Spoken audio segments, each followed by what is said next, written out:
আসসালামু আলাইকুম। ২৯ রমজানে মসজিদে ইফতারের আয়োজন, সাথে ঈদের জন্য যে গেট তৈরি করা হয়েছে, মাহফিলের গেট, সব কিছু মিলিয়েই থাকছে আজকের এই ভিডিও।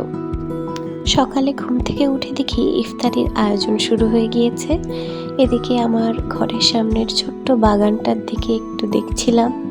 খুবই সুন্দর ফুল ফুটেছে, আর তার উপর গত রাতে বৃষ্টি হওয়ার কারণে বেশ তরতাজা দেখাচ্ছে। এখানে বেশ অনেক রকমের ফুল গাছের চারা রয়েছে, আর পাশেই একটা বড় জবা ফুল গাছও আছে। জবা ফুল গাছের ফুলগুলো দেখতে বেশ সুন্দর লাগছিল।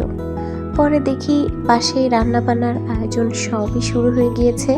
এখানে খিচুড়ি রান্না করা হচ্ছে মসজিদে ইফতার দেওয়ার জন্য। রমজানের প্রতি বছরই প্রত্যেক পরিবারকে মসজিদে ইফতার দিতে হয়। আজকে আমাদের পালা ছিল, তাই এখানেই আমরা সবাই বসে বসে খিচুড়ি রান্না করা দেখছিলাম। এই খিচুড়ি মসজিদে দেওয়া হবে ইফতারের জন্য। তারপর একটু পেছনের বাগানের দিকে ঘুরতে গেলাম।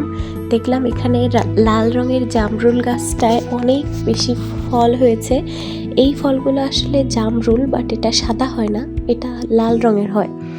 তো এগুলোরই চেহারা দেখছিলাম, বেশ ভালো লাগছিল। আবহাওয়া সব কিছু মিলিয়ে, যেহেতু মাত্রই বৃষ্টি শেষ হয়েছে, বৃষ্টির পরের এই সুন্দর আবহাওয়া খুবই ভালো লাগে। আর এখানে ছিল নইল গাছ। আমি একবার ঢাকায় নিয়ে গিয়েছিলাম আমার বান্ধবীদের জন্য, তারা খুবই পছন্দ করেছে এই নইল ফল। তারা বলে যে আবার হলে যেন আমি তাদের জন্য অবশ্যই ঢাকায় নিয়ে যাই গ্রামের বাড়ি থেকে। এখানে কিছু আগাছাও দেখছিলাম, বেশ সুন্দর লাগছিল। সকালের আবহাওয়াটা এত সুন্দর থাকে যে মনটা একদম ফ্রেশ হয়ে যায়।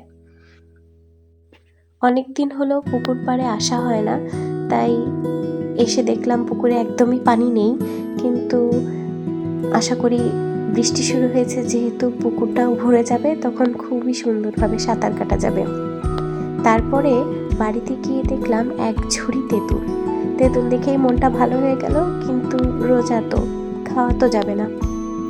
আমি আমার তেঁতুলটাকে ছোট বোনের কাছে দিলাম যেন তেঁতুলটা ভাঙে, কিন্তু ও তেঁতুল ভাঙতে গিয়ে যে কাহিনী শুরু করেছে, আমরা সবাই হাসাহাসি করছিলাম তেঁতুল ভাঙা দেখে। তারপর কোনো মতে একটু ভেঙে ও নিজেই হাসা শুরু করেছে। তারপরে ওর কাছ থেকে আমি তেঁতুলটা নিয়ে নিলাম আর বললাম, থাক বাবা, আর তোর ভাঙা লাগবে না। তেঁতুলটা বেশ পাকা ছিল।